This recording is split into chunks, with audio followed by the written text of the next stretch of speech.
Your snake plant looks tough. It survives low light, dry air, and weeks without water. But there is one thing quietly working against it every single time you try to care for it. And it is coming straight out of your tap. Welcome to Planter Lab, where smart growers discover plant ideas that actually make sense.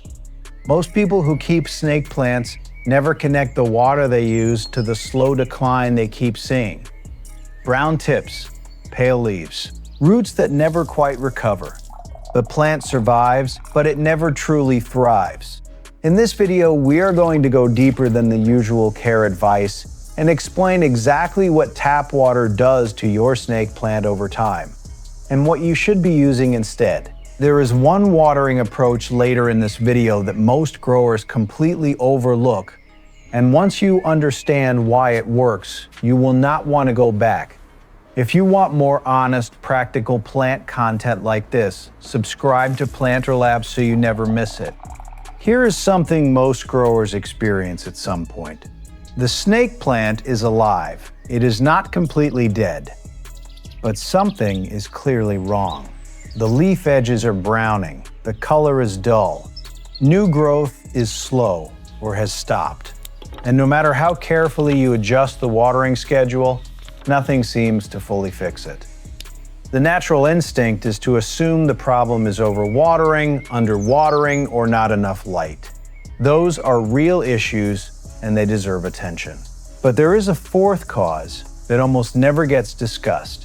And that is the chemical load building up inside the soil every single time you water.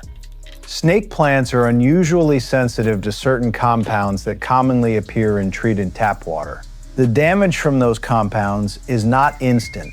It is slow, cumulative, and easy to misread as something else entirely.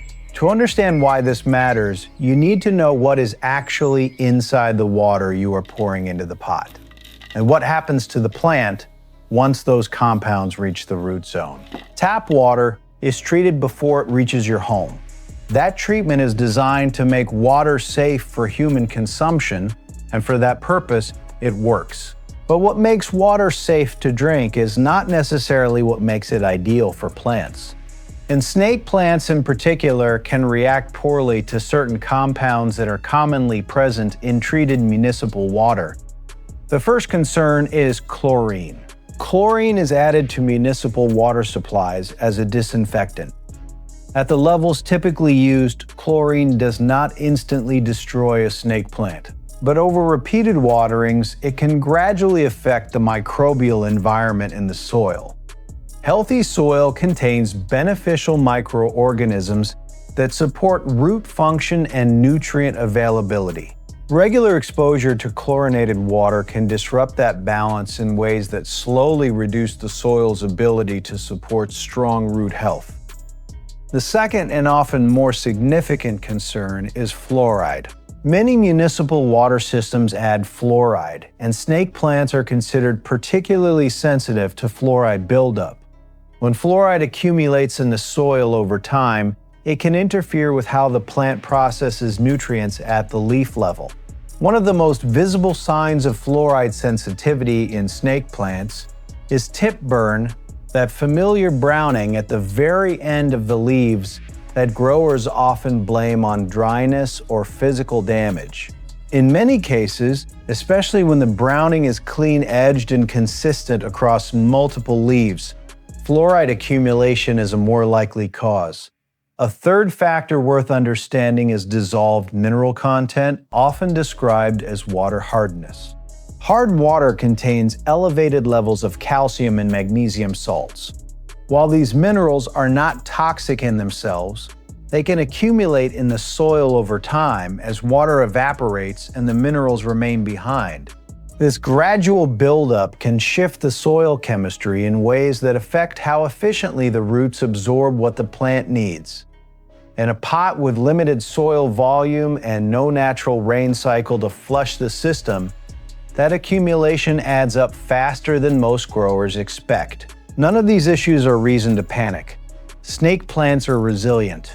But understanding what is inside the water gives you a clearer reason to think carefully about what you pour into the pot each time. One of the reasons tap water damage is so easy to miss is that it does not arrive all at once. There is no single watering event that visibly harms the plant. Instead, the effect builds quietly over weeks and months, layer by layer, until the plant reaches a threshold where the visible symptoms finally become obvious. Think about what happens each time you water a potted snake plant with tap water. Some of the water is absorbed by the roots, some evaporates from the soil surface. But the dissolved minerals and compounds in that water do not evaporate. They stay behind in the soil.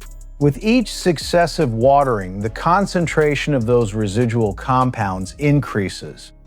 The soil gradually becomes more chemically loaded than it was when it was fresh and new. For the snake plant's roots, this slow chemical shift creates a progressively more difficult environment. Roots that were once functioning well in clean soil now operate in a medium that is increasingly different from what the plant prefers. Nutrient uptake can become less efficient. The fine root hairs that do the detailed work of drawing in water and dissolved nutrients are particularly sensitive to shifts in soil chemistry. Over time, some of those fine roots may weaken or die back, reducing the plant's overall capacity to feed itself properly, even when water and nutrients are technically available. What makes this frustrating for the grower is that the visible decline often lags behind the actual root level damage. By the time you see persistent browning tips, dull or washed out leaf color, or noticeably slowed growth, the soil chemistry issue may have been building for several months already. Adjusting the watering schedule at that point often does not solve it, because the problem is not frequency, it is the accumulated chemistry already present in the soil. Understanding this delay between root level stress and visible symptoms is one of the most practically useful things any snake plant grower can know. Because tap water damage accumulates slowly, learning to read the early warning signs gives you a meaningful advantage. The sooner you recognize what the plant is telling you, the easier it is to correct a situation before it progresses further. The most commonly discussed sign is tip burn, brown, dry edges appearing at the very tips of the leaves. Tip burn has several possible causes, including low humidity and physical damage. But when tip burn appears consistently across multiple leaves at the same time, progresses in a clean and symmetrical pattern, and is not accompanied by obvious overwatering or underwatering signs, fluoride sensitivity from tap water is one of the more likely explanations. The browning in these cases tends to look dry and papery rather than mushy or discolored in the way rot-related damage would appear. The second sign to watch for is a general fading or dulling of leaf color. Snake plants typically display strong, clearly defined patterns in deep green or yellow-edged tones depending on the variety. When the color starts to look washed out, flat, or less defined than it once was, and light levels have not changed significantly, this can sometimes reflect reduced nutrient uptake efficiency. One of the effects of a soil environment that has become too chemically loaded. Slowed or stalled growth is another indicator worth noting, particularly during the active growing months. Snake plants are not fast growers under any circumstances, but when a previously active plant simply stops producing new leaves for an extended period during favorable conditions, soil quality is worth investigating. Finally, if you remove the plant from its pot and examine the root ball, very sparse or fragile root development can sometimes reflect long-term soil stress. Healthy snake plant roots should feel firm and show some visible branching. Roots that look sparse, brittle, or heavily compacted in chemically loaded soil are a practical sign that the watering inputs have not been supporting the plant as well as they could. Now that you understand what tap water does and how the damage accumulates, the practical question is straightforward. What should you actually be doing instead? There are several options available, and they are not all equal. The right choice depends on your situation, your setup, and how much effort you are willing to invest. Let us go through them honestly. The first and most accessible option for most growers is to simply let your tap water sit out in an open container for at least 24 hours before using it on your snake plant. This is a widely recommended approach, and it does have a genuine benefit. Chlorine in tap water is volatile, meaning it will naturally off-gas from still water over time when left exposed to open air. After a full day of sitting uncovered, much of the chlorine content in most tap water samples will have dissipated. This does not address fluoride mineral hardness or dissolved salt content, but it does meaningfully reduce one of the key concerns. For growers who are dealing with mild tap water and a generally healthy plant, this approach can be a reasonable starting point that requires no extra cost and very little effort. The second option is filtered water. A basic activated carbon filter, the kind used in many household water pitchers or tap attachments, can reduce chlorine content effectively and may also reduce some fluoride levels depending on the filter quality. Higher grade filters that use reverse osmosis technology go further, removing a much wider range of dissolved minerals and compounds. Reverse osmosis water is very clean and low in dissolved solids, which makes it an excellent choice for sensitive plants. The practical trade-off is cost and setup effort. A basic pitcher filter is inexpensive and accessible. A reverse osmosis system is more effective but requires a larger initial investment. For growers with multiple sensitive plants or a strong interest in optimizing their growing conditions, the upgrade is often worthwhile. For a single snake plant, a pitcher filter is usually sufficient. The third option is rainwater, and this is the delayed payoff idea I mentioned at the start of this video.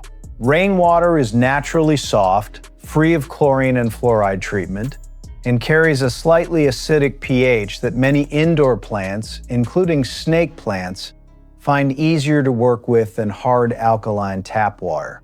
If you have the ability to collect and store rainwater, even in a simple outdoor container during rainfall, it is one of the most genuinely plant-friendly watering inputs you can use at essentially no ongoing cost.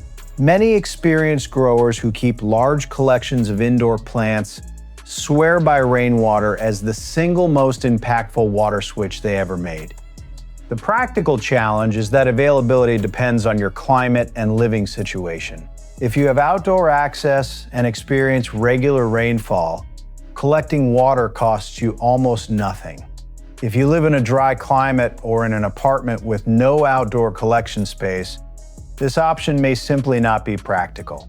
But for those who can do it, rainwater collection is one of the most overlooked and genuinely effective watering improvements available to any plant grower.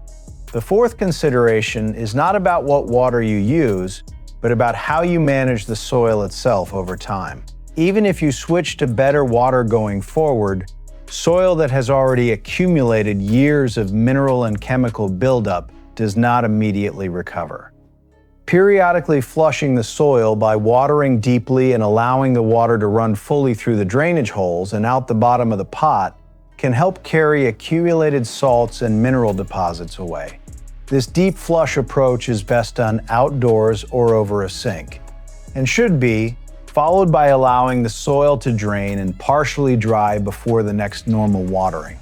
Done a few times a year, this practice helps reset the soil chemistry and reduce the compounding effect of mineral buildup. It is a simple habit that makes a meaningful difference over the long term, especially in pots that have been in use for several years without a soil change. The fifth option, which is worth knowing about for pots that have been struggling for an extended period, is a full soil refresh. If your snake plant has been growing in the same soil for 3 or more years, and especially if that soil has been regularly watered with unfiltered tap water, the chemistry of that soil may have drifted significantly from ideal. Repotting with fresh, well-draining mix gives the plant a clean start. Combine a fresh soil environment with a switch to better water going forward, and most snake plants respond with noticeably improved color, new growth activity, and generally stronger overall health within a single growing season. This is not always necessary, but it is worth considering when a struggling plant has not responded well to other adjustments. The practical takeaway from all of this is simple. You do not need to make every change at once. Start with what is most accessible to you, sitting water out, switching to a basic filtered option, or collecting rainwater if your situation allows. Combine that with periodic deep flushing of the soil to manage mineral accumulation. These two habits alone will remove most of the tap water-related stress that keeps many snake plants from reaching the strong, healthy, deeply colored growth they are genuinely capable of producing. Snake plants are genuinely one of the most forgiving indoor plants available. Their tolerance for neglect, low light, and irregular watering is real and well-earned. But forgiving does not mean invincible, and the slow, quiet damage that tap water can cause over months of regular use is one of the most commonly overlooked reasons why snake plants never quite reach their full potential in many homes. The core truth from this video is straightforward. The chlorine, fluoride, and dissolved mineral content in typical tap water are not immediately dangerous, but they accumulate in the soil over time and create a progressively more difficult environment for the roots. That accumulation shows up eventually as tip burn, dull color, slowed growth, and reduced root health. Symptoms that are easy to misread but make much more sense once you understand their actual cause. The fix does not need to be complicated. Sit your water out before using it. Switch to a basic filtered option if it is practical for your setup. Collect rainwater when your situation allows. It remains one of the most effective and underused improvements any indoor plant grower can make. Flush your soil deeply a few times a year to reset mineral buildup. And if the plant has been in the same soil for years and is not recovering well, a fresh repot with a clean mix gives it the best possible reset. This matters most for growers who already do a reasonable job with light, watering frequency, and general care, but whose snake plants still look less vibrant than they should. If that describes your situation, water quality is very likely part of the answer. If this video gave you something useful, please like it. It helps this kind of practical content reach more growers who need it. If you have a specific question about your snake plant or you have already noticed these symptoms, drop a comment below and let us know what you are seeing. And if you want more honest, research-grounded plant content that actually helps you grow smarter, subscribe to Plant Ear Lab. There is a lot more coming.